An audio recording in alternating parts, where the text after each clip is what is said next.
So I've been saying for 2 weeks now that I think that we've hit the bottom in the markets. And listen, the receipts are on YouTube, so you can go check it, right? And in this video, I'll show you exactly how I knew where the market was going and what it might be doing next. And I'm also going to share with you my thoughts on Apple, Nvidia, Amazon, Palantir, SoFi, and Tesla. So if that sounds good, let's move into it. So first, let's look at the S&P 500 here. Let's look at the S&P 500. First thing to keep in mind is we got a buy signal. We got a buy signal on this buy. So that was something that I've been saying for a minute is I think we might have bottomed, and we just got that buy signal on the SPY on Friday, which sounds pretty great, right? I know a lot of people have been really struggling this year in 2025 because they had no idea how to contain risk. And you might have just got lucky if you forgot how to maintain risk. You might have just got lucky that the market's coming back to help you. But we all know that this golden throne right here and Trump's two thumbs are what's exactly going to help or hurt the market these days. But let's start with the S&P 500. So first off, the trend is still down, even though we have that buy signal right now. If you go into the S&P 500 chart, you're still going to see the S&P 500's outlier trend template show a bearish trend. So the 10 is still under the 20, price is still under the 50. As you can see right here, we do have a bearish trend. However, we've got a couple closes over the 10 and over the 20. So if we can maintain that and a couple more closes right over the 50, that actually would be a great sign. And that would be where I would say the bullish trend has started. So we're still in a downtrend, but the bullish trend could materialize as soon as this week, right? So real quick, let me introduce myself. My name is Christopher Ewell. I've twice been awarded top 100 people in finance. I was mentored by 5 of the market wizards, the best traders of all time. I've been successfully trading since 2009, and this is where outliers like us save time, make money, and start winning with less risk together as a team. So go ahead and subscribe if you haven't already. So next, like I say, we got a buy signal on the S&P. Now, these buy signals, it just came on Friday. And in fact, if we look at the performance summary here, you can see Outlier has a 79% return using these buy and hold signals, or 79% return versus the buy and hold signals of 72%. So you're probably thinking, oh, that's not all that great, Chris. But here's the deal.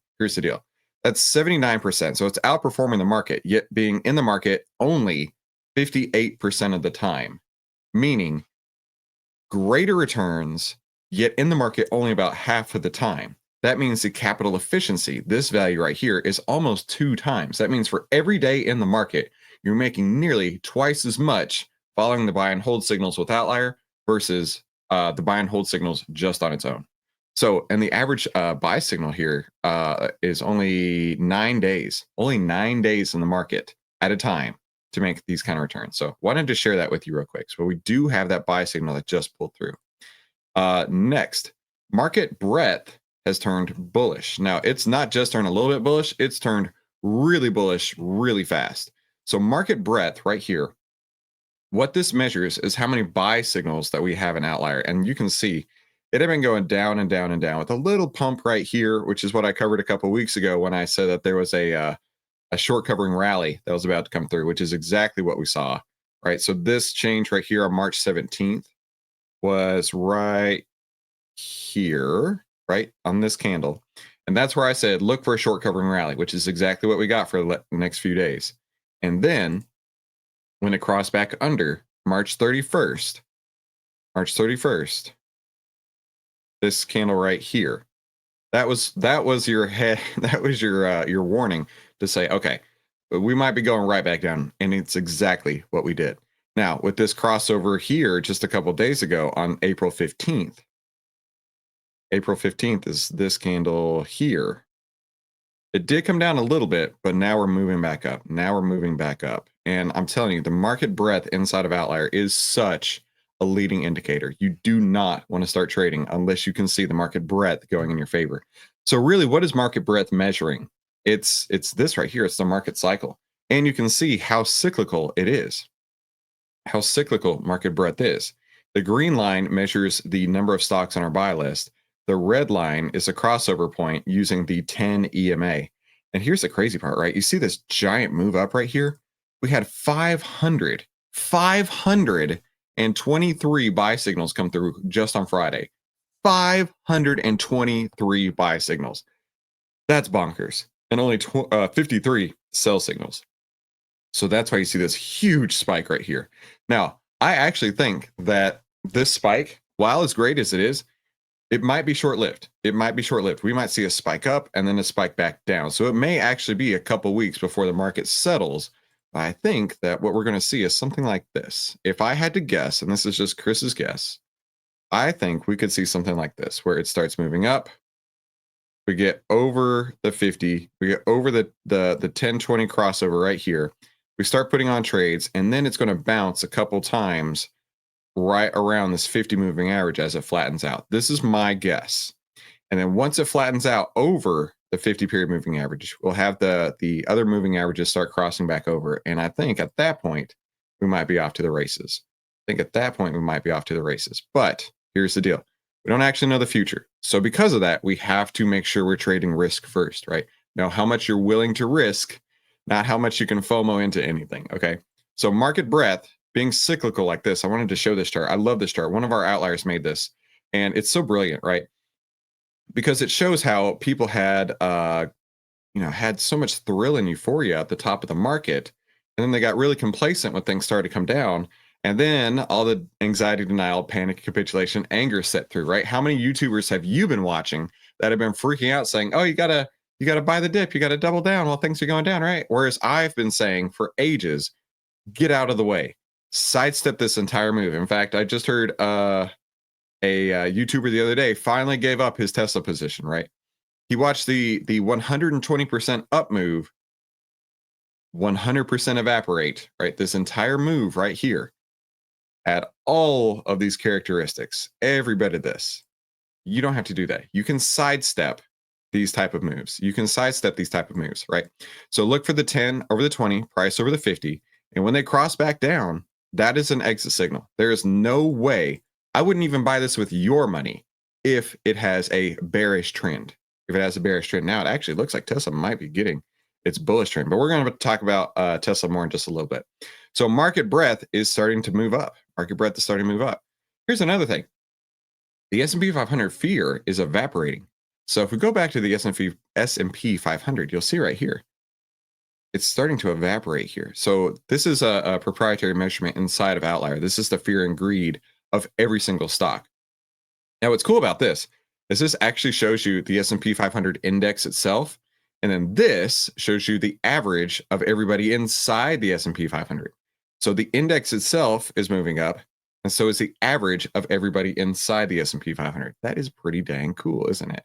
So it's moving away from fear and moving towards greed, which is what you want. If I'm looking to enter a position, that's exactly what I'm looking for. Is it getting less fearful and more greedy, or less greedy and more fearful? Now, I'm not looking to buy when it's getting less greedy and more fearful. I'm going to be looking to buy when it's getting more greedy, less fearful, on both the stock itself and the other pieces of its sector, or in this case, the market itself. So real quick, let me talk about what OVTLYR is. What is OVTLYR and how does it work? Well, remember when old Uncle Warren used to say, "Be fearful when others are greedy, and greedy when others are fearful"?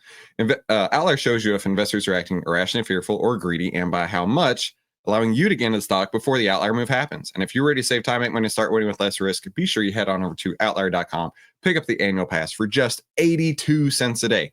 That's 64% off the regular monthly retail price. And if you're on the monthly plan, you can upgrade with just one click to save 64%. Now, another thing that is on the chart is we had a double order block set up on the SPY. So a double order block. These are areas of large institutional support that are right there on the chart.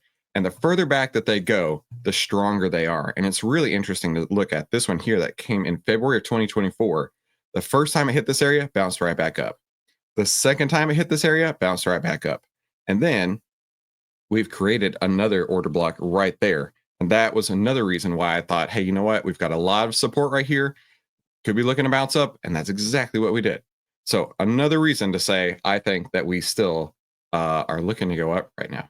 But of course, all of this doesn't matter if Donald J. Trump from his toilet decides to tweet something about tariffs, about China, right? Political opinions aside, the entire world economy is resting on Donald Trump's butt cheeks sitting on the toilet, right? If he's like, China is so stupid, if only they would have accepted my tariff deal. And then China's like, we're not dealing with you. No way. He's like, But if they did deal with me, they would be so smart. They'd be so much smarter than Joe Biden, right? Here's the deal. Until all of this tariff baloney settles down, we really don't know what's going to happen with the market. So I could have the most bullish case possible, but if those two thumbs, they're the best, the most tremendous, the biggest thumbs that anybody in the whole world has ever had. If those thumbs type out a message that pisses somebody off, the market could be right back where it was, right? So let's look at several charts. And then I want you to tell me in the comments, what are you seeing out there? Right. Are you seeing bullish setups right now? I would love to know. Love to know. So let's see. Let's go to Apple, Nvidia, and Amazon. Let's start with Apple over here. So Apple, buy signal came through an outlier on the 24th, so on Thursday. We don't quite have the 10-20 crossover with the price over 50 just yet, but we're getting really close. And then look how fearful this got, down at 3 out of 100, 4 out of 100. Now, one thing that I found is that the further this gets stretched, the more likely it is to snap back, right? In fact, right here, when it got over 80, it snapped right back down, snapped right back there. And then right over here, when it got as low as 19, it snapped right back up. So coming down to about 3 or 4, I could see Apple snap back hard. And here's the deal. Apple is, if not the biggest, one of the biggest components of the S&P 500. And because of that, the S&P 500 is a market cap weighted index. If Apple moves, it takes the market with it, up or down. Same with Nvidia, same with Amazon, right? These big names that we're going to talk about in a minute have a huge outsized impact on the market versus something like AT&T or Pepsi or Duke Energy. They're not going to move the market, but these names that we're going to cover, they can. So Apple has a lot of room to run, I think. A lot of room to run. But of course, be wary of Donald Trump's thumbs. Next, let's go to Amazon. Same thing here. It looks like we found a bottom. Looks like it bounced near an order block right there a couple times. 10s are not quite over the 20. Price is not quite over the 50, but it looks like we do have price over both the 10 and the 20. Fear is coming out, and also fear in the sector, the discretionary sector, on average is moving out as well, moving towards greed. So Amazon, while not quite bullish yet, does have some bullish tendencies working for it. Next, let's go to Nvidia. Now, look, you can see that it bounced from a low of 17 back up to 25, a new low of 17 again, back up to 24. But the point is that it's not getting more fearful, it's getting less fearful. So I do think that this might have a rally behind it. And we look at the tech sector here. We can actually pop this open. I think this is pretty cool. Shows the tech sector's in fear, Nvidia's in fear. And when it reaches those extreme points, look for the snapbacks. So Nvidia gaining some greed, the tech sector losing some fear, moving towards greed. That's what you want to see. Next, let's look at Palantir. Palantir, quite the opposite of the other two, or the other several ones we looked at.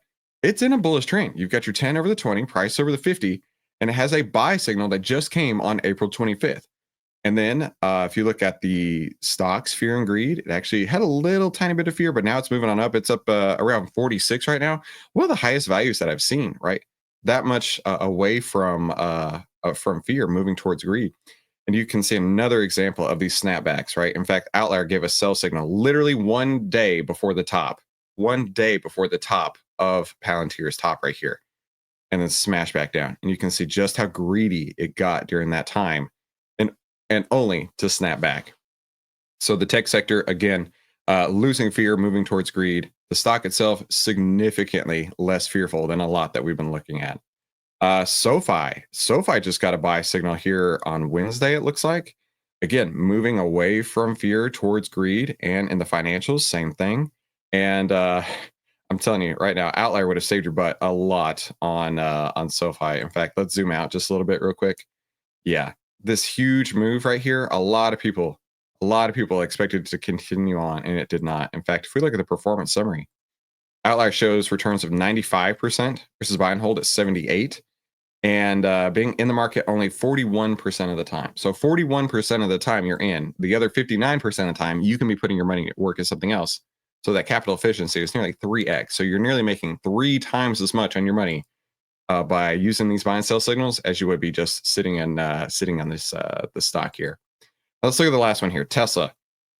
Tesla's really come back. We saw a giant move up on Friday, and a buy signal came through Friday morning. So these signals come before the market opens. And Tesla had a 10% up move. You could have absolutely taken advantage of that 10% up move in Tesla with that buy signal that was there Friday morning. These signals update at 10:30 p.m. every night, and then that gives you the opportunity the next morning to see, oh, okay, buy signal came through on Tesla. Might be a time for me to buy. So I think the market has a lot of legs to it right now. I think we definitely are going to be looking at the 10, 20, 50 crossover on the market very soon, a bullish crossover for the market, and potentially a recovery here very quickly. But of course, nobody can predict what Donald Trump is going to do. And because of that, you need to be always trading risk first. And you always need to be pushing one of these two or clicking one of these two videos. So YouTube will continue down this rabbit hole how to save time, make money, and start winning with less risk. So I'll see you on Monday. We'll talk soon.